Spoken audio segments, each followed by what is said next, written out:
I'm Julian Pearce, President of Economic Society in Queensland. We are very pleased that so many have been able to join in tonight for this year's Ted Evans Public Policy Lecture with Professor Ian Harper. The Ted Evans Annual Lecture is intended to recognise Ted's remarkable contribution to good public policy in Australia and to focus on successful development and implementation of public policy.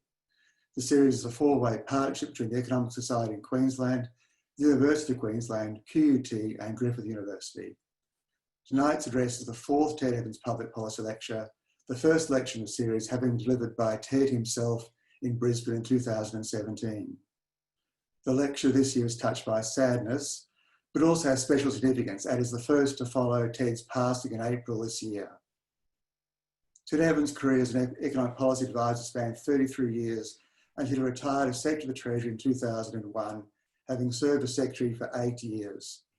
He played a key role in the golden era of reform in Australia in the 1980s and 1990s, ranging across financial deregulation, tariff reform, labour market reform, and two key periods of tax reform, the first in the 1980s and again with the introduction of the GST in 2000.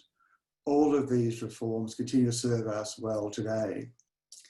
He was held in the highest regard by treasurers and prime ministers of both political persuasions. He resolutely and courageously provided relevant, succinct and frank advice.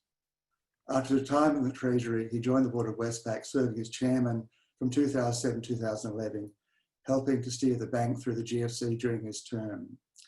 Following his passing, Ted's enormous contribution to Australia was recognised by the two treasurers with whom he worked closely, Paul Keating and Peter Costello, as well as by the current Treasurer Josh Frydenberg and Prime Minister Scott Morrison. He was selfless and dedicated to the welfare of the Australian public. He was a public servant in the true sense of that term. Tonight's speaker, Ian Harper, is very well known to those watching this webinar. He's Dean of the Melbourne Business School and Co-Dean of the University of Melbourne's Faculty of Business and Economics. Ian was recognised in this year's Queen's Birthday Honours List with an AO for distinguished service to education in the field of economics and to public and monetary policy development and reform. In May 2016, he was appointed to the board of the Reserve Bank of Australia. Before that, he was a partner of Deloitte Touche Tohmatsu, working in the firm's economics practice, Deloitte Access Economics.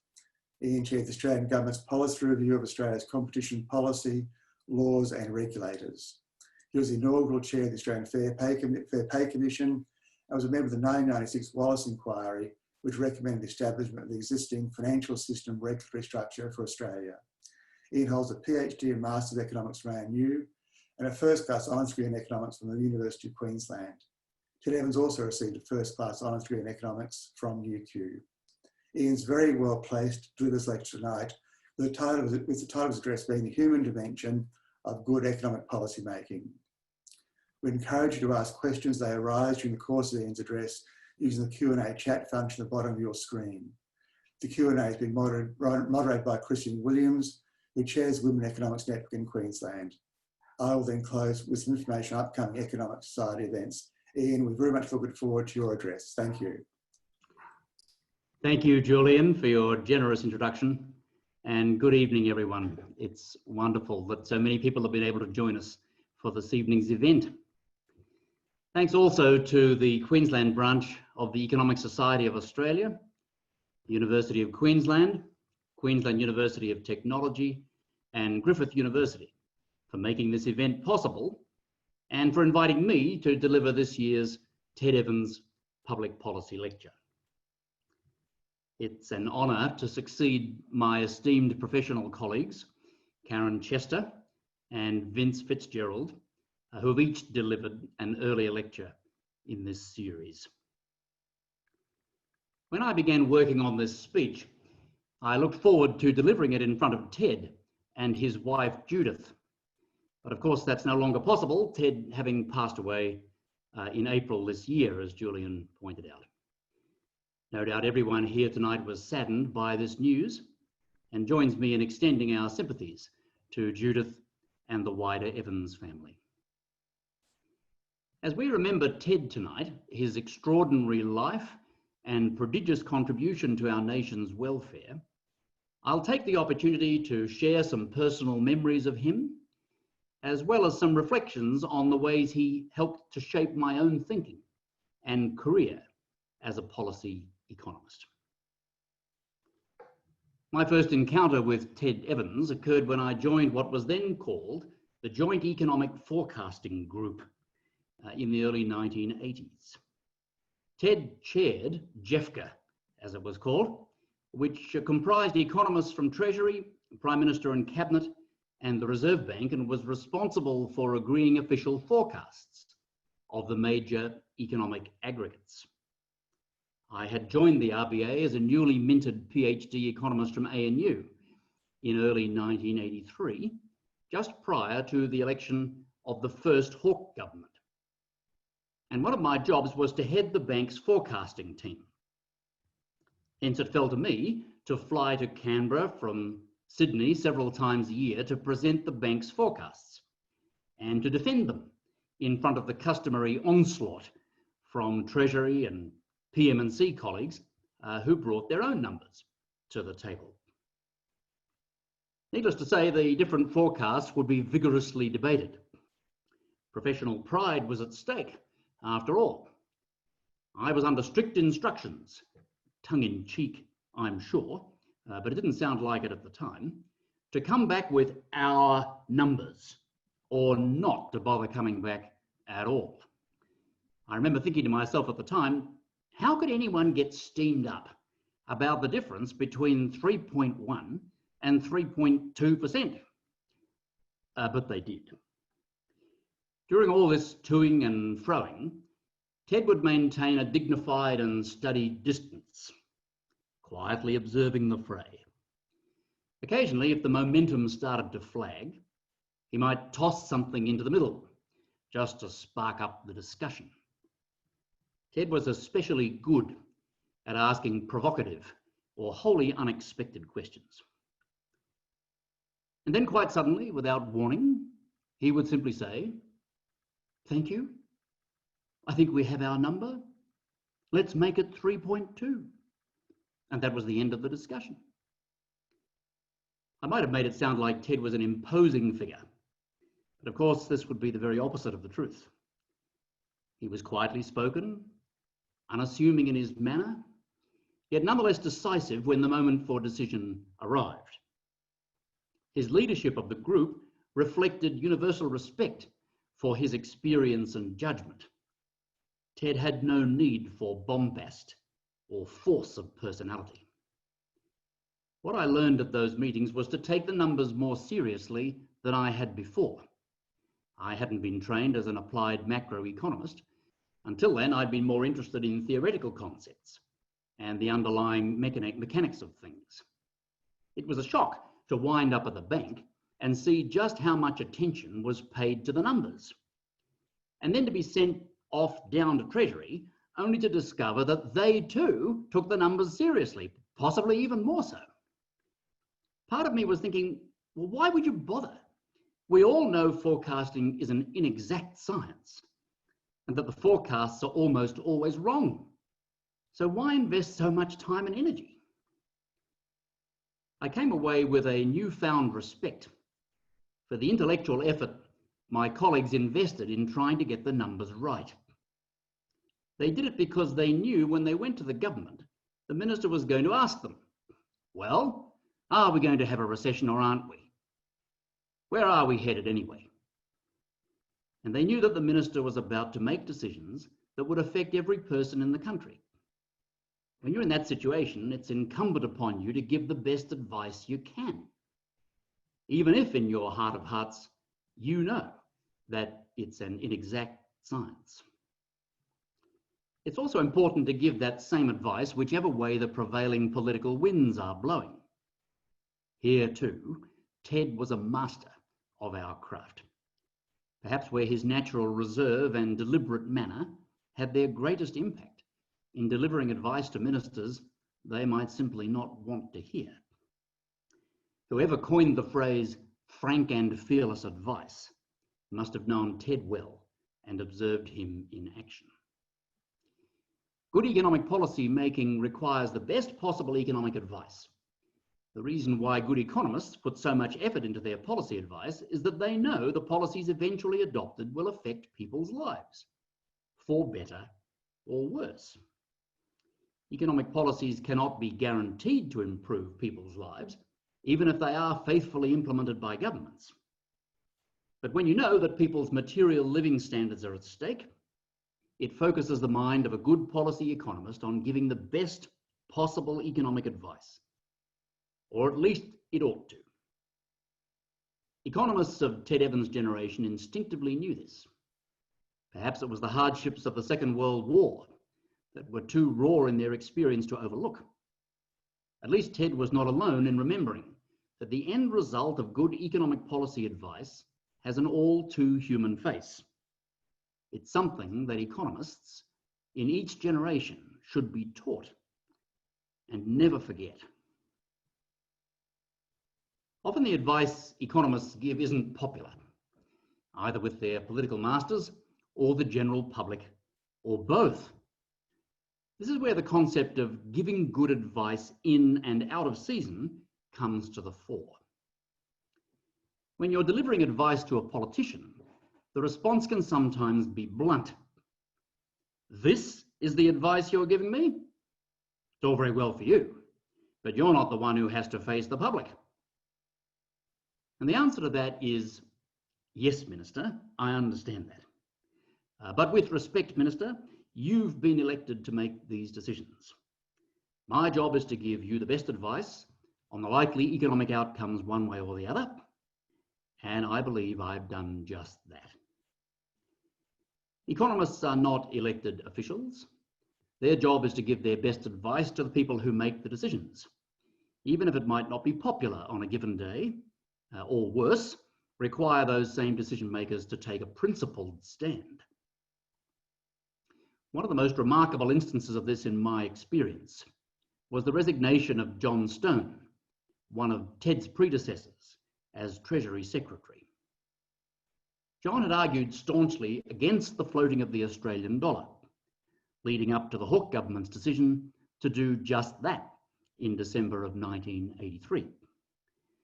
Having had his advice rejected by Treasurer Paul Keating on such a fundamental matter of economic policy as the exchange rate mechanism, Stone resigned. He explained his thinking in the Shan Memorial Lecture delivered in Perth the following year to a rapt audience, of which I had the privilege of being a member. In his lecture, John went through the arguments as to why he personally opposed floating the exchange rate and why Treasury had opposed it under his leadership. As I sat there in the crowd, I thought how courageous he was to have held to that advice, even when it was clear the political, not to mention professional winds were blowing strongly in the other direction. I was deeply impressed. Now, I think history has shown that John Stone was on the wrong side of that debate, but he wasn't stubbornly or obviously wrong at the time. His arguments were carefully thought through. It just turned out that the issues he was concerned about had less of an impact than he had expected. As I've said, forecasting is an inexact science. None of us gets every or even any prediction right. But it's important to resist being pushed one way or the other when you've got good grounds for holding to your point of view. It's important to hold firm, not just for the sake of it, but so you can put a cogent argument on the table. Here are the reasons I'm against this. The best decisions are made by people who can clearly see all of the arguments for and against a certain course of action. Putting forward a strong and well-considered point of view gives the other side something to push against. It encourages them to double-check their assumptions and consider a wider range of potential outcomes. The end result is that more and better information is put on the table. To get there, you need to be fearless and consistent in putting forward your concerns. I cut my teeth on this approach, sitting around that Jeffka table in 1983.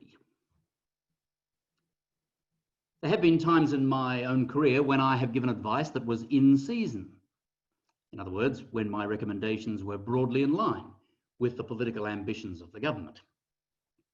and times when it was out of season. I believe it's important in both situations to be as independent as possible. To be an effective advisor, you need to remain credible, even under pressure. When I set out to determine minimum wages as chair of the former Australian Fair Pay Commission, I was left in no doubt as to the government's view on the matter, thanks to a phone call from the then Minister's Chief of Staff. Of course, there was no direction from the Minister, just a reinforcement of the views already put to the Commission in writing. I said I appreciated the call and noted that I was as pleased to hear the government's views as I was those of any other interested party. I also reminded my caller of the independence of the Commission and the fact that the decision would be made by my fellow commissioners and me, acting independently.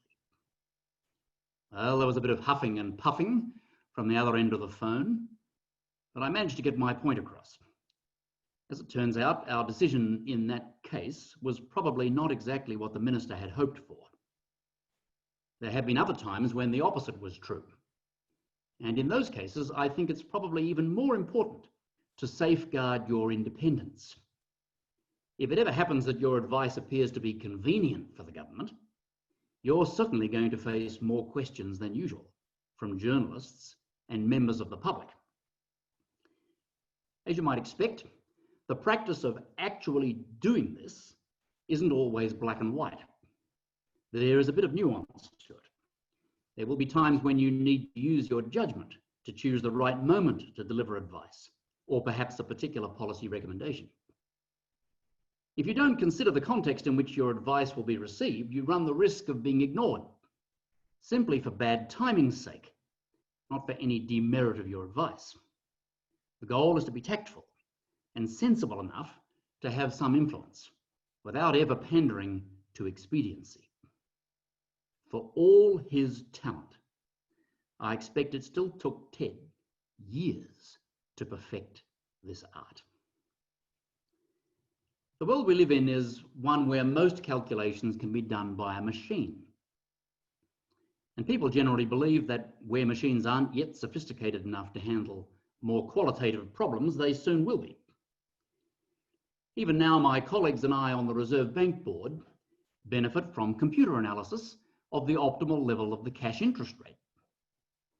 It begs the question why we just don't let the machine decide the cash rate, rather than having 9 people ponder this question each month.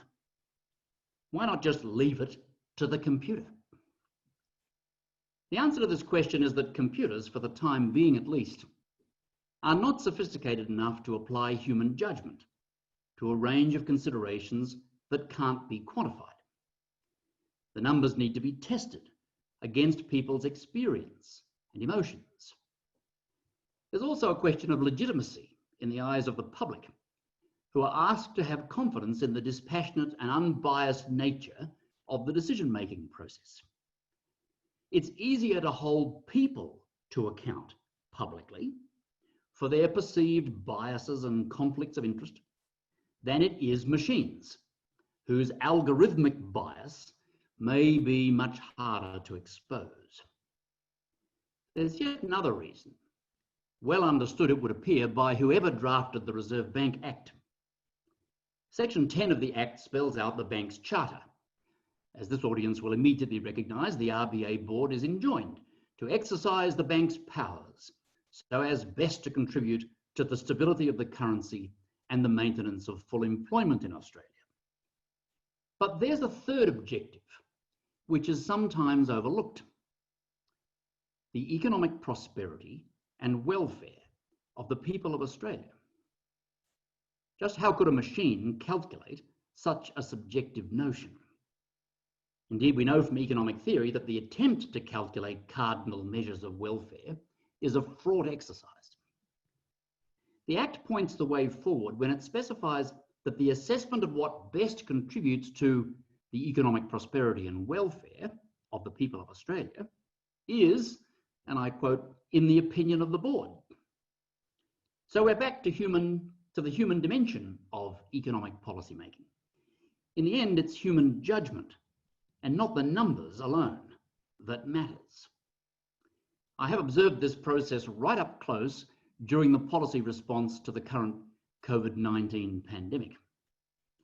The bank, as you know, has taken monetary policy into unconventional territory. Even the trained economists on the board, including me, have never seen these circumstances before, and at least in my case, never thought that I would. The board's decisions have been very much focused on the third objective of securing the economic prosperity and welfare of the Australian people, given that the chances of meeting the bank's inflation target and the associated level of unemployment are remote in the near term. In these circumstances, the human judgment of people seated around that board table, as informed by expert advisors, drives economic policy making. The key ingredients have been the most reliable and most timely data that can be brought to bear, the willingness of experts to canvass a range of policy options and offer a dispassionate assessment of their respective strengths and weaknesses, and sufficient time to deliberate on the essential issues and resolve a course of action. Ted didn't live to see it, but he would have recognised instinctively that a clear-eyed focus on people's welfare is what counts, and most especially when the going gets tough. History will judge how well we, RBA board members, have met this mark. Economists know that almost every change in public policy produces both winners and losers. The opportunity for everyone to be made better off and nobody worse off is extremely rare. For the most part, we're looking for changes that result in a net gain for the community, in which the losers can be fairly compensated. But what the numbers don't tell you are the myriad ways in which people can be affected by public policy decisions, some of which have little to do with dollars and cents. One of my early forays into public policy was as chair of what was then called the Metropolitan Hospitals Planning Board. This was a committee set up to review Melbourne's public hospital network. Among other things, this board recommended to the QUT government in the mid-1990s that the former infectious diseases hospital at Fairfield be closed, advice the government subsequently accepted. The Fairfield Hospital had been established in the 1920s to deal with the aftermath of the Spanish flu epidemic and saw service over subsequent decades in dealing with outbreaks of diphtheria, poliomyelitis, and more recently, HIV/AIDS. I should note that of all the things said and written about the response to the current COVID-19 pandemic, no one has suggested that the closure of the Fairfield Hospital was a mistake. Then as now, the best medical advice is that infectious diseases be treated in an appropriately isolated ward of a major tertiary hospital and not in dedicated facilities. The reason is that complications arising from an infectious disease require the attention of specialist physicians, more commonly found working in general hospitals. People unfortunate enough to catch an infectious disease have the best chance of survival in a general hospital setting. On paper, this makes good sense. What I found in practice was that the strongest objections to closing the hospital came from people who had been diagnosed with HIV/AIDS or whose loved ones had been. This was in the mid-1990s, as I say, before effective treatments for HIV were widespread. These patients were being cared for at the Fairfield Hospital right up to the end of their lives. The first bridge we crossed in our discussions with them was to explain that the best treatment available would be found in a general hospital. But that wasn't the only thing going on, as I discovered. Continuing the dialogue with the affected community led me to the nub of their objection. They fully accepted that better treatment might be available in a general hospital setting and that a separate infectious diseases hospital was no longer necessary or desirable. Their objection to closing Fairfield was that the ashes of their deceased loved ones had been buried in the hospital's memorial garden. As it turned out, my involvement with the church meant that I knew something about the proper and improper ways of relocating memorial gardens. As soon as it was clear that people's dignity and privacy could be respected by relocating the memorial garden in an acceptable way, their objections to the hospital's closure fell away. A recommendation to make such arrangements was included in the final report as part of the wider proposal to close the hospital. Of course, I hadn't been asked to advise the government on relocating memorial gardens. I was there to make recommendations about hospital efficiency based on data and economic analysis. But there's a gap between theory and reality. And in that gap, even the best ideas come up against what it means to be human. In this case, the friction between theory and the real world had nothing to do with economics. It was about human compassion. Love, actually. Understanding that difference can help you determine which theories are more likely to work as a matter of practical policy making. The goal of good economic policy is to improve the welfare of the community. It's therefore essential to understand how dimensions of policy outcomes beyond the narrowly material are likely to affect how people respond, especially what they're likely to say to their governments. Looking at the data alone gives you a black and white view of the situation. When you add the human dimension, things all of a sudden become technicolor. You see nuances you might not have appreciated before. You go back, you check certain details, you follow up new lines of inquiry. In that sense, adding the human dimension helps you make better decisions. Though it's important not to go too far down that path. At the end of the day, it will still be the data that tell the story, not anecdotal evidence, let alone outbursts of emotion. What the human dimension will do is help you understand how people are likely to respond, at least initially, to otherwise rational policy proposals. During the competition policy review, my co-panelists and I held more than 150 public meetings to discuss the impact of various proposals that were on the table. These meetings were not where the rigorous economic analysis and intellectual debate occurred. Their purpose was to assure the community that we sought to understand the human consequences of decisions that might look good on paper. At one of these meetings, the owner of a small family supermarket complained about the impact the big chains were having on her business.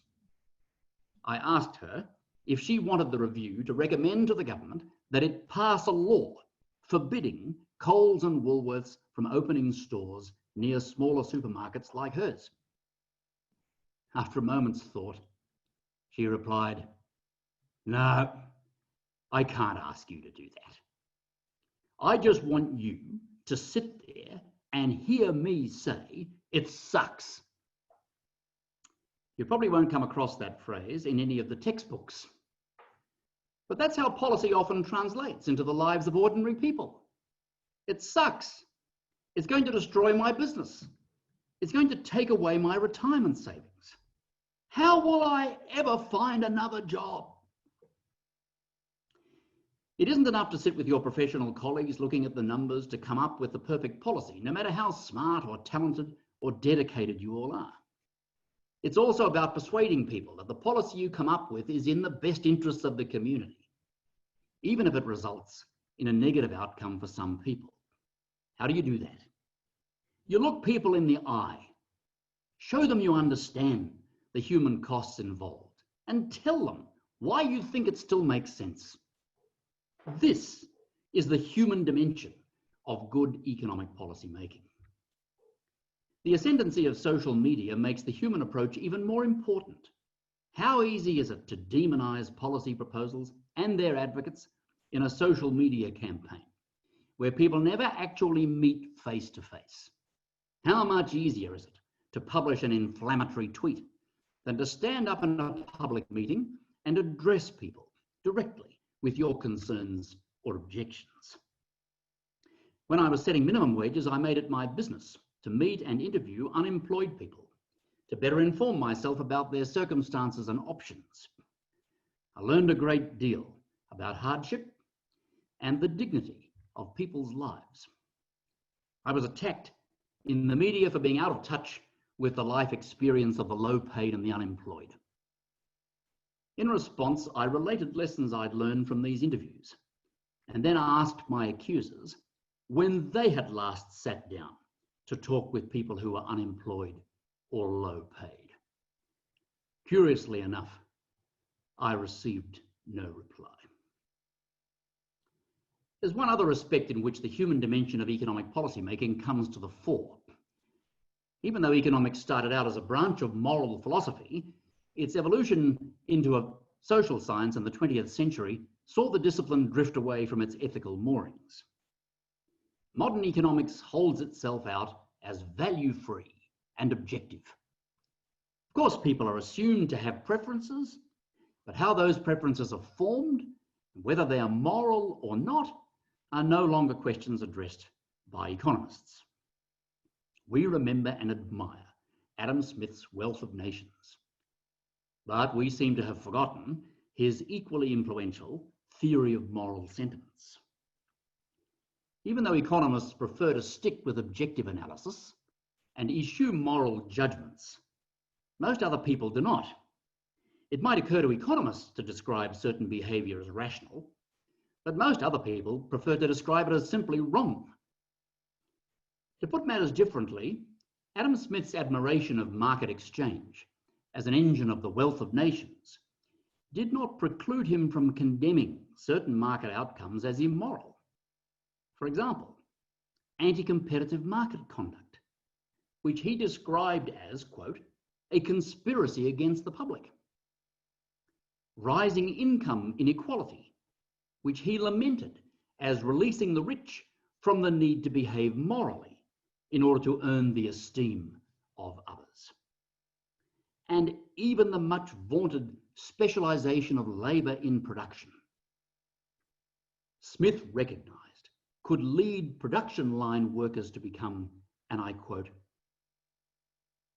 ignorant as it is possible for a human creature to become, unquote. Indeed, Smith seemed to be more clear-sighted about the limitations of commerce or the need for foundations of justice and morality to restrain otherwise unrestrained commercial activity than many of his modern disciples. Economists can be shocked, or at least surprised, when deregulating markets gives rise to immoral, albeit efficient, outcomes. I count myself among those policymakers who expected more of deregulated markets only to be disappointed. Having championed disclosure as a strong deterrent to unethical behaviour in financial markets, as a member of the Wallace Inquiry in the mid-1990s, I was dismayed to witness the litany of shameful behaviour uncovered by the Hayne Royal Commission. Had I thought more about the need for strong ethical foundations, what Justice Hayne referred to as values and culture, I might have been more circumspect about the need for ongoing regulation. Good economic policymaking should not underestimate the power of incentives to override moral and ethical restraint. Or perhaps more to the point, it should not assume that moral or ethical restraint will temper economic incentives without first inquiring whether such restraint is embedded in values and culture. Regulation is a poor substitute for culturally embedded moral restraint. But when the latter is non-existent, regulation may be necessary to secure the public interest against the worst excesses of self-serving behaviour by those in positions of trust. Well, as much to my surprise as anyone else's, I've been involved in public policy making now for more than 40 years. Over that time, I've seen my profession become more and more focused on technical analysis, if you like, on the science of economics. What I've been speaking to you about tonight, ladies and gentlemen, is the craft of economics, the feel of it in your hands, so to speak. I chose it as the theme of my remarks tonight because craftsmanship in policymaking is something Ted Evans was famous for. He didn't just know how to formulate good policy in principle.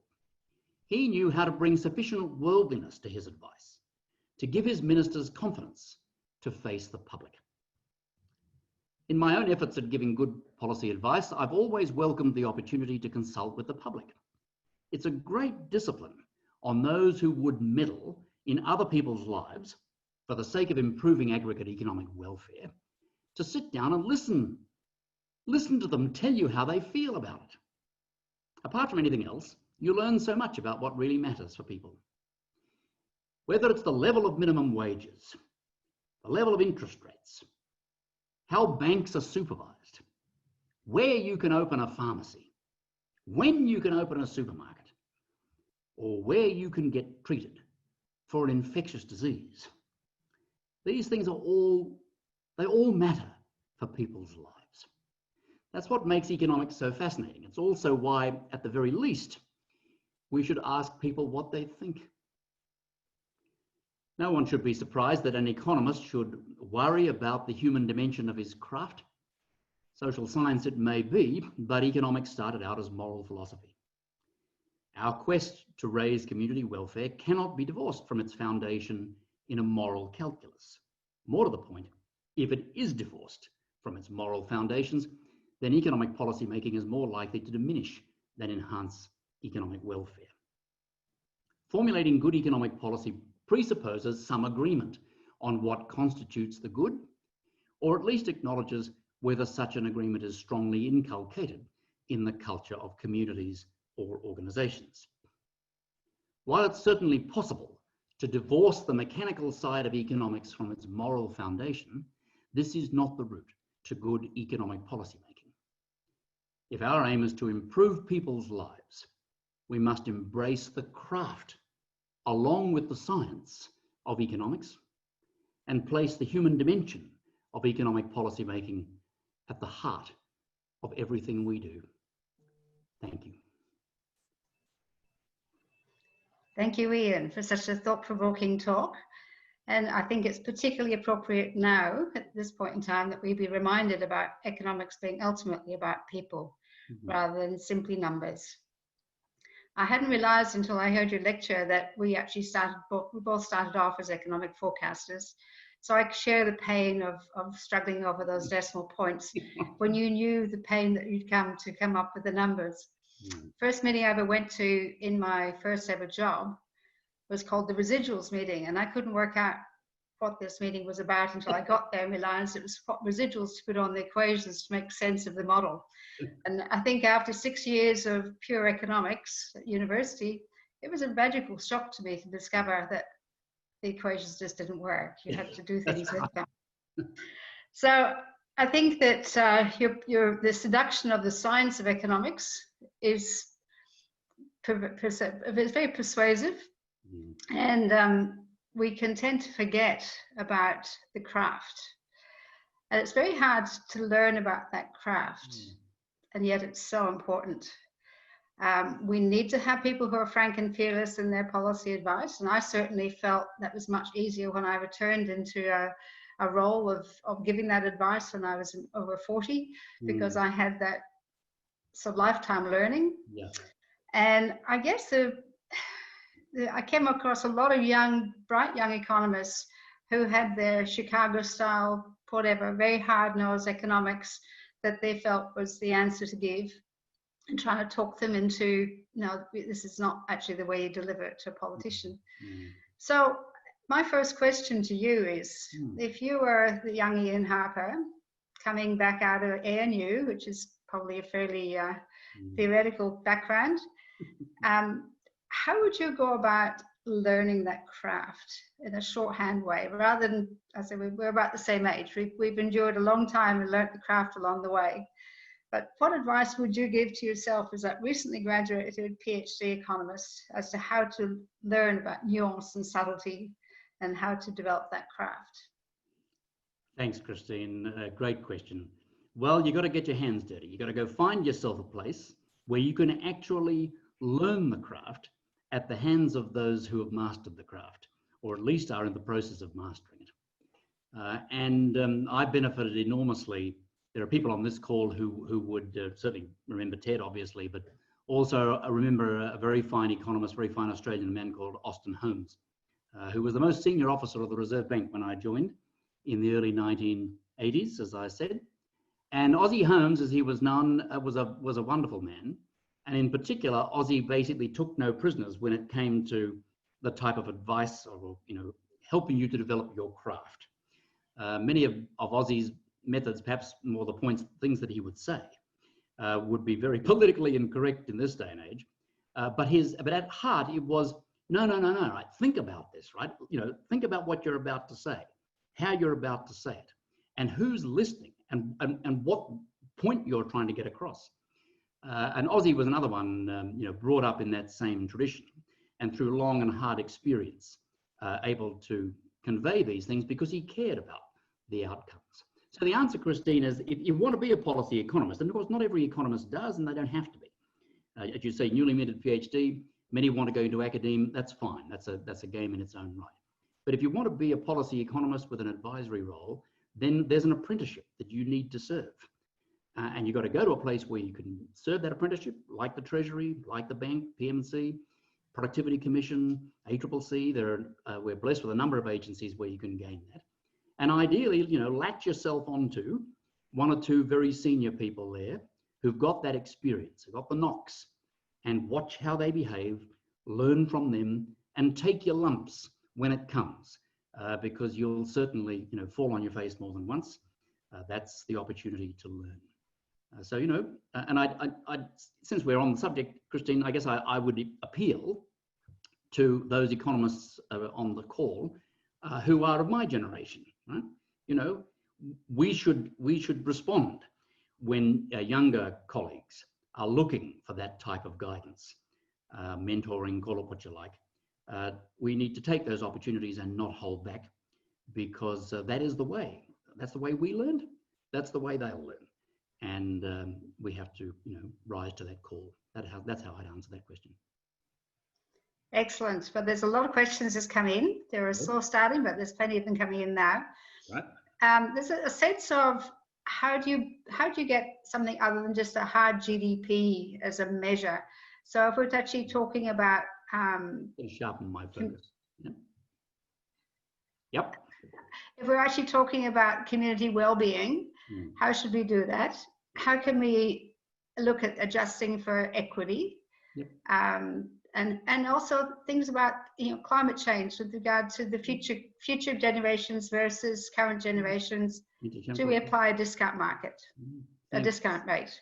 Yeah, absolutely. Look, the person who's asked that question, I'm assuming realizes that all of those things are matters for active research and discussion within the profession.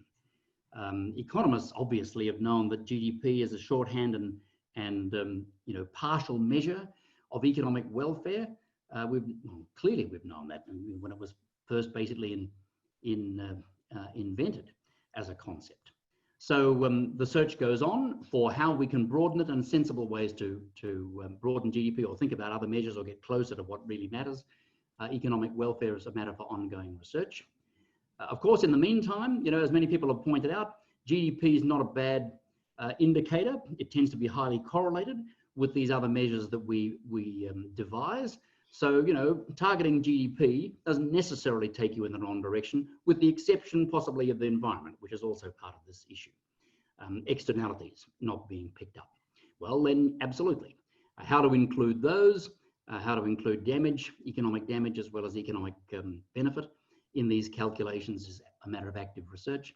The intertemporal question that the questioner has raised. Again, William Nordhaus, a whole bunch of economists have thought about precisely that question. What is the appropriate discount rate? How do we ensure that we can bequeath to future generations an endowment which is at least as big as the endowment that was bequeathed to us, ideally? And how does one measure that endowment? And how do we think about the trade-off intertemporally? I don't have any magic answers to those questions. I'm simply telling you, these are the real rich questions that economics studies. We have a lot of theory to bring to bear to that. we also know that the answers to those questions matter intensely for people's lives. And so as we debate and think about devising policies, you know, we've got one eye on the theory, one eye on experience. And in the experience eye, we're very carefully thinking about how it actually lands, what it looks like on the ground. And the feedback loop takes us back around to how we deal with our policies in light of that. Okay, we've got a lot of questions coming in now. Good. So Matthew Cranston has asked, Ian, how should we interpret your speech in the context of border closures and strict social distancing measures that seem to have been spuriously made on the run? So I think that the focus is very much not carefully considered policy. Yeah, that's right. Yeah, I'm not going to the spurious place, Matthew. Look, mate, you know as well as I do that when time is of the essence, then, you know, you really got to think hard and fast, and you don't always have the luxury in advance, in ex ante, of consultation. But I wouldn't want you to get, or anybody to get, the impression that means our colleagues are completely oblivious to how these policies land on the ground. I mean, you know that because the feedback that blasts back to our colleagues in Treasury and the bank and PMC and elsewhere is blasting back, well, yes, from the public, but most especially through the politicians, who will very quickly, you know, let you know exactly where this landed them and what's happening and who's squealing and how this has gone wrong. And then there are revisions. You know there are revisions. There have been revisions to the border policies with modifications made in light of experience. There have been revisions, extensions, and so forth to things like JobKeeper and other policies that have been used to manage us through this. So no, mate, we don't sit around staring at neighbours, talking to people, having large meetings before we actually decide to do something when you gotta. And why are we gotta? Because we understand that this is first and foremost a public health crisis. And the issue is how we then deal with that public health crisis with policies which make matters ideally better rather than worse, when we know, of course, that those policy interventions will have their own costs associated with them. So I want to say, you know, big plus to our colleagues who've been working in those policies, because they have had a very strong sense that this is about people's lives and that's what's motivating us, and they're getting that message loud and clear from the politicians. And secondly, that they are prepared to modify and dodge, you know, maybe not as much as some people would like, sure, but are they not listening? Is there no feedback mechanism? I would deny that. And I'm not, you know, obviously closely involved in the Treasury in these discussions, but suffice to say, information that comes to the bank board through the Secretary about different aspects of what's happening in wider government gives me every confidence that Stephen Kennedy and his colleagues in the Treasury and beyond in the wider public service and in the state public services as well are only too well aware of the pressures that their ministers are under as these policies land in different ways in different places. So I don't think it's inconsistent. It is about humanity, human lives. Yep, sometimes, mate, you don't have the opportunity to do the wide consultation in advance, which is what I would like to do. You got to do it, as you say, on the run. But the main thing is you do it, and they are. Thanks, Christine. Okay, Natasha Doherty says, thank you for a wonderful lecture. I feel so lucky to have worked with you. Yeah. Love the term Technicolor policy approaches. In our complex new post-COVID world, how would you think we might apply Technicolor approach to formulating policy during recovery, given the vertical inequity that has been exacerbated during COVID? Might we need to consider localized responses, or do we need a broader, hard-hitting and fast response? What would Ian do? What would Ian do? Well, Ian would, I mean, your point, Nat, and thanks for your question. And let me concede that I had assistance in putting together some of the phraseology in my speech from my colleague at the business school, Andrew Ramage, who's a journalist by training. And the Technicolor word and description, that's his. I'm very pleased to acknowledge that. Thank you, Andrew. Nat, because of the things you say, because of the impact of these, not just the pandemic itself, but the response, the policy response, has fallen in very different ways in different places. I mean, you know, that's obvious, and it's also in some cases distressing. And you know, we can see fault lines in how these impacts are falling across our community socioeconomically, geographically, right? A whole bunch of things like that. And I think, to your point, this is new territory for us. You know, who would have imagined that we would, you know, what, 6 months ago or 2 years ago, Nat, I was writing about cities and evangelizing the advantages of all us living in cities and this and that and the next thing. Well, where does that, how clever does that look now? Well, you know, cities aren't going to disappear, but the whole balance of regional versus urban and all of that is going to change, not to mention patterns of work and such like, and things we consume and industries. All of that is changing. So we have to inform ourselves. Much of that will come from data. And the data, fortunately, are rich, and the data analytics tools are improving all the time. Well, that's good, right? My talk, of course, is cautioning against that. You know, as you know, Nat, the other day when we had a chat about what a recession was really like to our younger colleagues at DAE, you know, what was it like living, you know, I obviously went through the 80s recession and the 90s recession. So, you know, what was that actually like? Apart from talking about the technical side of it, you might recall my saying to our younger colleagues, you make sure you go out there, right, and look at the shops that have been closed. Walk down the street with a mask, look at the shops that have been closed. Make it your business to talk to people whose lives have been affected, devastated by a loss of a business, loss of a job, right? Find out what that means for them. And that's anecdotal, sure. So professionally, then let's do a much more thorough examination of what this has actually meant. We have to inform ourselves about how people respond, what their preferences are, what they're likely to do, what they think about this as we design policies. But the upside, Nat, obviously, is that there's a whole raft of work for us to do. And, you know, our profession, certainly in this country, was forged in the reconstruction of Australia following the Second World War. Well, there'll be a generation of young economists for whom this will be their lifetime's opportunity, really, is to help to rebuild not just this country, but beyond, but certainly to rebuild this country after the episode we've been through here. And it'll look very, very different from what, you know, Crawford and Wheeler and the others did following the Second World War. Okay, another question here. You talk about policy makers relying on our judgments, but there's more and more evidence appearing that our judgments are blinded by systematic bias. So our advice on climate change, closing the gap, wealth inequality, free education, all those things. What can we do to address that? That's why there are 9 people on the Reserve Bank board. We all have ideological blinkers, cultural blinkers, prejudices of one form or another. That is absolutely true. And the ability for us to make rational decisions, even when we're consciously trying to do that, is fraught. So the answer, as you've heard me say, I don't believe the answers are, well, let's just give it to the machine. Whoa, right? Algorithmic bias is no better and arguably worse, right, than what you've described. So the answer to that, in my view, and I'm going to say this sort of from my generation, this is why my generation, you know, loves debate, open debate, right? Not deplatforming people, putting the fingers in the ears and saying, well, you know, you're a white Anglo-Saxon, whatever you are, I'm not going to, no, right? Of course, as a white, you know, late middle-aged male, I've got a particular worldview and a particular, of course I do, right?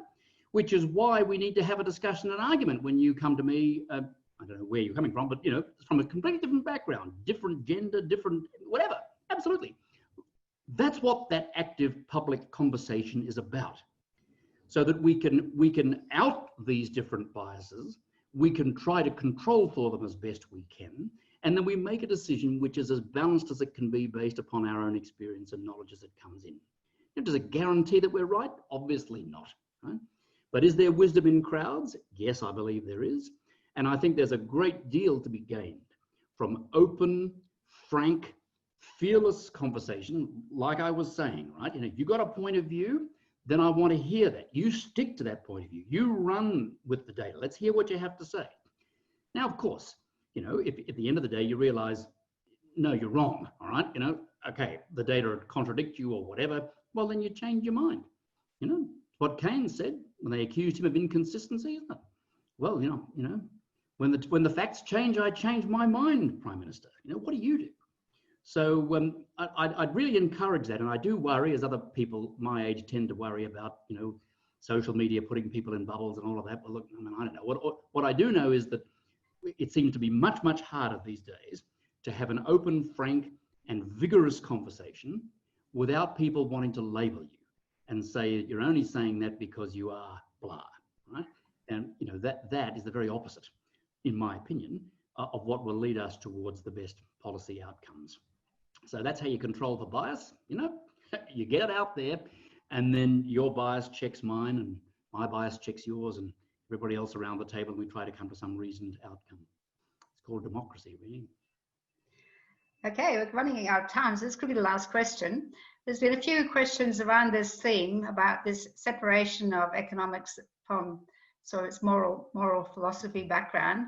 Okay. And do you see that there should be a recurring, bringing economics more towards that, bringing in the moral value judgments, and away from the letting the numbers do the hard work and coming up with that? So economics, as it's taught nowadays, is very much a science rather than. Yeah. And there's nothing wrong with science. I mean, science itself is founded on various value judgments, right? The very idea that we're seeking for the solution to a particular problem, right, a disease or whatever, well, why bother doing that? Well, it's good. This is the right thing to do, right? It is the right thing to try and find a vaccine. Really? Well, where does that come from, right? What makes you think that? Well, why should? Isn't that obvious? Well, not to everyone. Our discipline is exactly the same. And I'm not saying that everyone has to have exactly the same moral values, even if that could be found to exist, right? No. I'm saying that it is a mirage to suggest that the so-called value-free, independent, what did Keynes say? You think you're immune, that you're, somehow immune from influence from some scribbler. You are not. You are very much influenced, as the previous questioner was saying, by, biases of one form or another, particular views of the world. Great, you can't escape that. What we need to do is to make that clear. This is where I'm coming from, right? This is what I'm assuming to be the case. And my perspective builds on that view, right? Hence, now let's apply the logic and go here, there, right? As I said, let's see if there is some agreed sense of what constitutes the good and what constitutes ethical behavior. And when we've established that, then we can build our policy from there. So I'm just simply saying that by sweeping it away and ignoring it, that's the mistake. Because what will anyway happen, is that the policies will reflect somebody's moral judgments or ethics, and they happen to be the ethics of the person who's designed the policy. Well, what recommends those ethics over against a whole bunch of others?